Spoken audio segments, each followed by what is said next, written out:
Ashley सच्ची कहानियों पर आप सभी का स्वागत है। मैं बकरा ईद वाले दिन अपनी बहन के घर गोश्त लेकर गया तो सामने का मंजर देखकर मेरा दिमाग चकराकर रह गया। मेरी बहन की सास और ननद उसे डंडे से मार रही थी और मेरी बहन चुप करके मार खा रही थी। उसके कपड़े जगह जगह से फटे थे और वह रो रही थी। मेरी बहन की सास ने धक्का देकर मेरी बहन को घर से बाहर निकाल दिया और मुझे कहा कि ले जाओ अपनी बदकिरदार बहन को यहाँ से। उसका हमारे साथ कोई रिश्ता नहीं है, पूरे खानदान में उसने हमारी नाक कटवा दी है। बहन के आंसू देखकर मैंने उसे सीने से लगा लिया और चुप करके उसे अपने घर ले आया था। एक दिन मेरी बीवी अपनी माँ के घर गई थी। मैं कमरे में था और मेरी विधवा बहन आंगन में सो रही थी। अचानक से बारिश शुरू हो गई। मैंने उठकर अपनी बहन की चारपाई अपने कमरे में रखवा दी। मेरी बहन मेरे कमरे में सो गई, मगर कुछ देर के बाद मुझे अपनी बहन की चारपाई हिलती हुई महसूस हुई। ऐसे लगा कि कोई आदमी उसकी चारपाई पर है।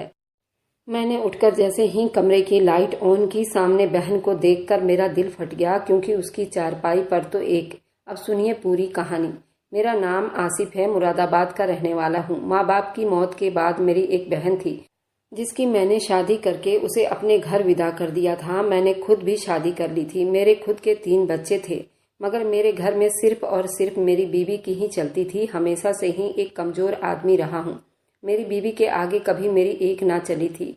कभी कभी तो अपनी बीवी की वजह से मेरा दम घुटने लगता। मैं उसके साथ बिल्कुल भी खुश नहीं था। वह हर बात पर जिद करती थी, मेरी एक बात भी नहीं मानती थी। उसकी बात ना मानो तो वह झगड़े पर उतर आती थी, यहाँ तक कि वह घर छोड़कर चली जाती थी। मेरे बच्चे माँ की याद में रो रो कर आधा हो जाते। इसलिए मैं अब मजबूर हो गया था और मजबूरी की जंजीर मेरे पैरों में बंधी हुई थी। इसलिए मैं अपनी बीवी की गुलामी करने पर मजबूर हो गया। मैं अपनी शादी के पहले ही अपनी छोटी बहन की शादी एक अच्छे घराने में कर दी थी और वह अपने घर में बहुत खुश थी। अक्सर अपने पति के साथ हमारे घर आती जाती रहती थी। वे दोनों बहुत खुश थे।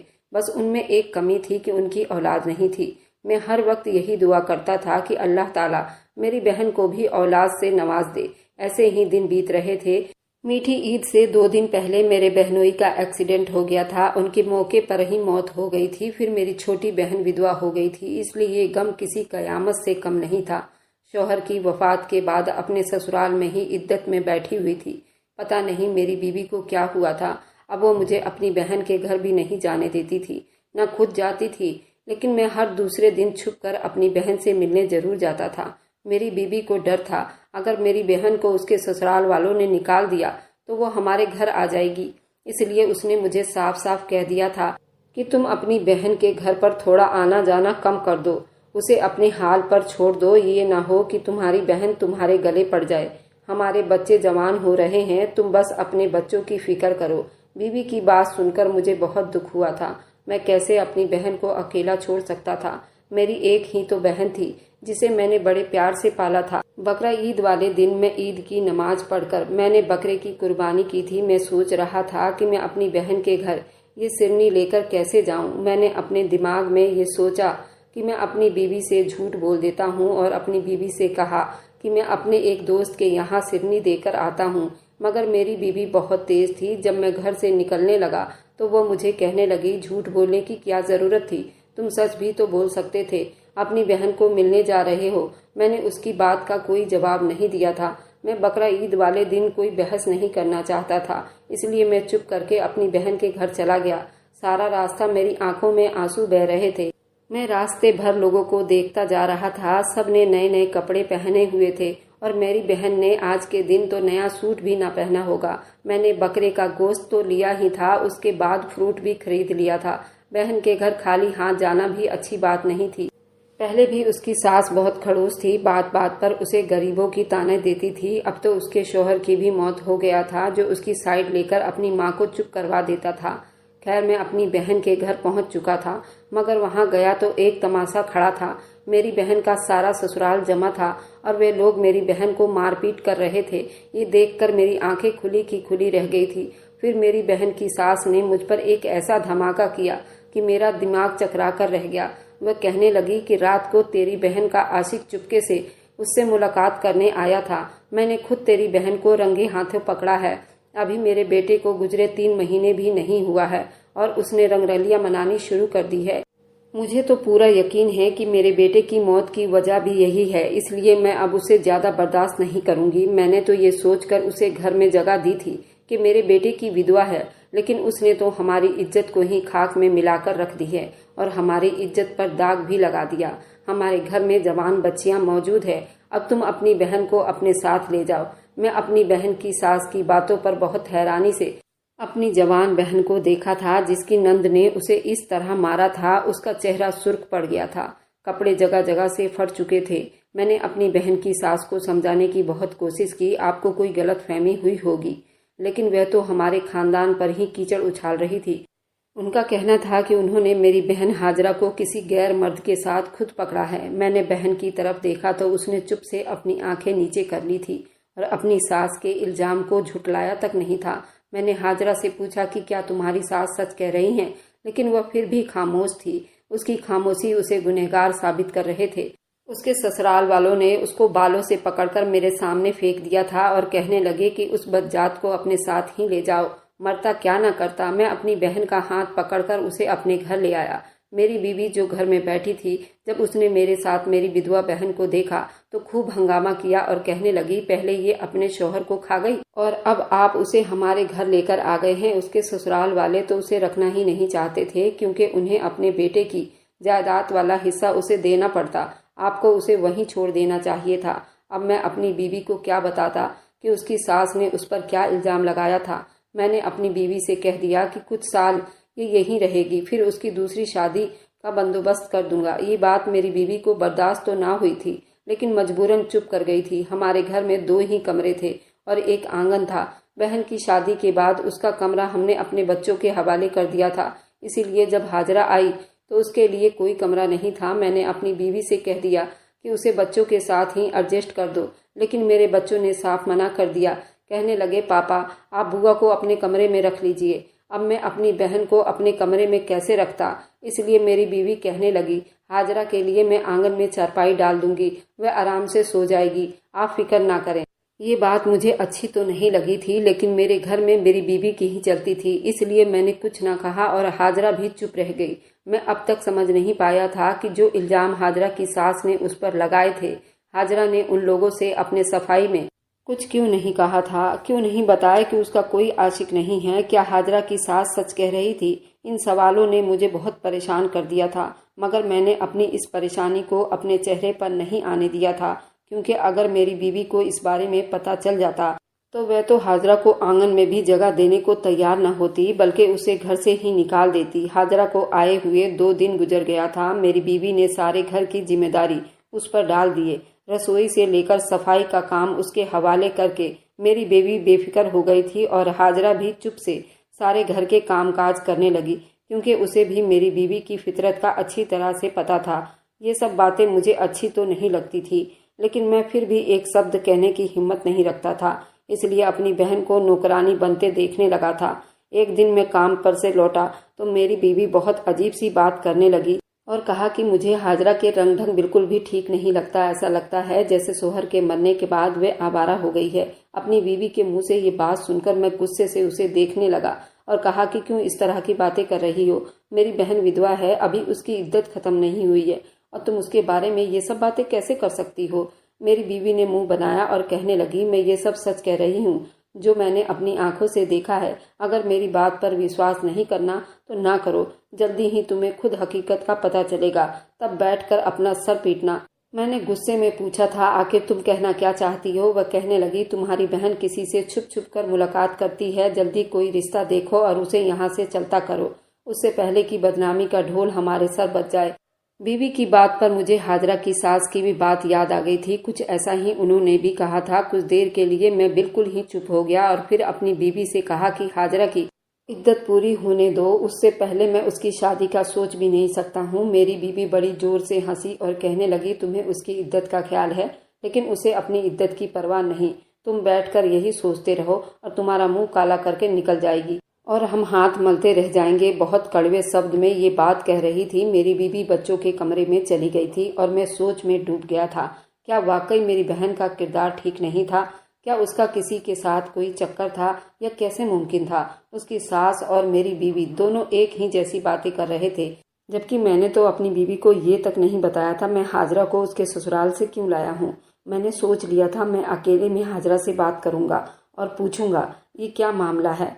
और फिर 4 दिन बीत गए थे, मुझे मौका मिल गया और मेरी बीवी बाजार गई थी, बच्चे ट्यूशन गए थे, घर पर मैं और हाजरा ही थे। हाजरा मेरे लिए चाय लाई तो मैंने उसे अपने पास बिठा लिया और पूछा कि उस दिन तुम्हारी सास क्या कह रही थी, तुमने ऐसा क्या किया था, उन्होंने तुम पर इतना बड़ा इल्जाम लगा दिया। मेरी बात सुनकर वह थोड़ी सी सर झुका गई, बिल्कुल चुप रही और एक शब्द भी ना बोली। मैंने कहा हाजरा इस तरह तुम्हारी बहुत बदनामी होगी, हाजरा इस तरह तुम्हारी बहुत बदनामी हो जाएगी, तुम बताओ आखिर ऐसा क्या हुआ था। हाजरा ने एक नज़र मुझ पर डाली और उसकी आंखों से आंसू बहने लगे और वह उठकर चली गई। उसकी चुप्पी मुझे बहुत ज़्यादा चुभ रही थी।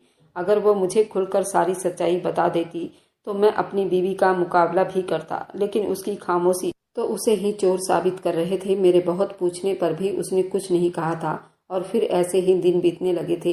एक रात मैं अपने कमरे से निकला तो मैंने देखा कि हाजरा आंगन में चारपाई पर मौजूद नहीं थी। मैंने उसे यहाँ वहाँ देखा लेकिन मुझे कहीं नजर नहीं आई और फिर थोड़ी देर के बाद छत की सीढ़ी उतरकर नीचे आ रही थी। मैंने उससे हैरानी से पूछा कि तुम इतनी रात को छत पर क्या करने गई थी। मुझे देखकर पहले तो वह घबरा गई और फिर कहने लगी बस ऐसे ही दम घुट रहा था तो छत पर चली गई थी। उसकी ये बात मुझे हजम नहीं हुई थी। वह तो वैसे ही खुले आंगन में सोई थी, उसे छत पर जाने की क्या जरूरत थी। मुझे लग रहा था मेरी बीवी और हाजरा की सास ने ठीक ही कहा था, उसका मामला कुछ और ही था।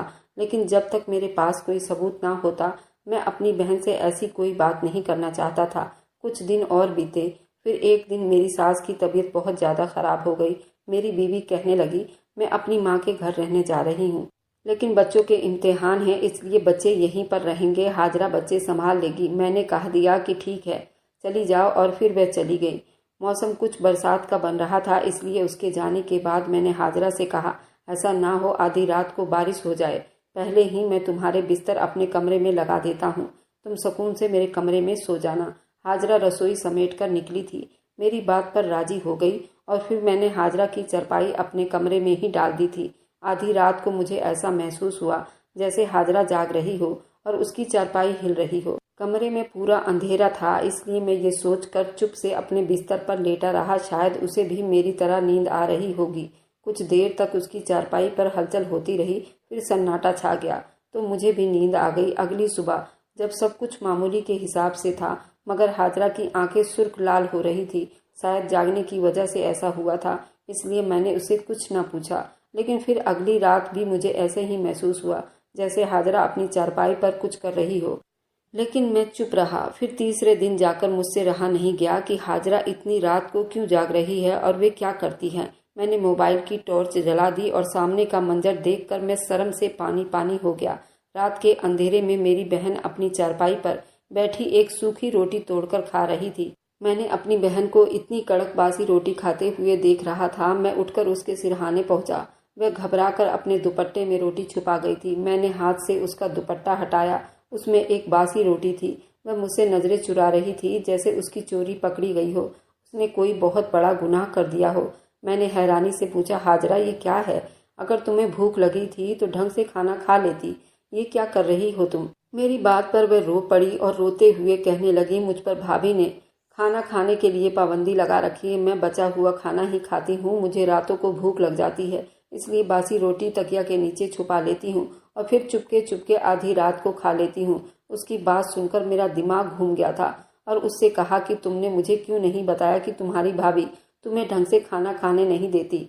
वह नजरें झुका गई और कहने लगी असल में भाई ये बात मैंने आज तक किसी को नहीं बताई, लेकिन अपने शौहर कमाल के मरने के एक दिन पहले ही मुझे पता चला कि मैं प्रेग्नेंट हो गई हूँ। कमाल ने कहा था ये खबर खुद सबको हम सुनाएंगे, इसलिए मैंने किसी से कुछ नहीं कहा और फिर उसका इंतकाल हो गया। मुझे इतना सदमा पहुंचा कि मुझे ये भी याद न रहा कि मैं उम्मीद से हूँ।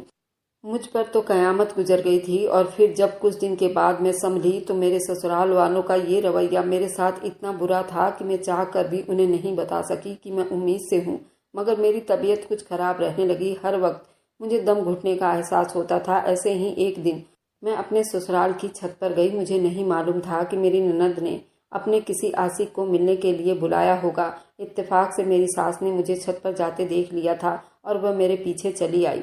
मेरी ननद तो अंधेरे में कहीं छुप गई, लेकिन उसके आशिक के साथ उन्होंने मुझे देख लिया और फिर मुझ पर ही बदकिरदारी की इल्जाम लगा दिया। मेरी वही ननद सबसे आगे बढ़ चढ़कर मुझे मारने पीटने लगी और उसने अपना गुनाह मेरे सर डाल दिया था। मैं किसी को कुछ नहीं कह पाई थी और मुझे घर से भी निकाल दिया गया था। जब मैं यहाँ आई तो मैं चाहती थी कि आपको और भाभी को इस बारे में बताऊं, लेकिन भाभी तो मेरा ही बोझ उठाने को राजी नहीं थी। अगर उन्हें पता चल जाता कि मैं उम्मीद से हूँ तो न जाने वह क्या करती। मेरे दिल में ये डर बैठ गया था वो मेरा ऑपरेशन करवाने का कहेंगी और उसके बाद मेरी दूसरी शादी कर देंगे।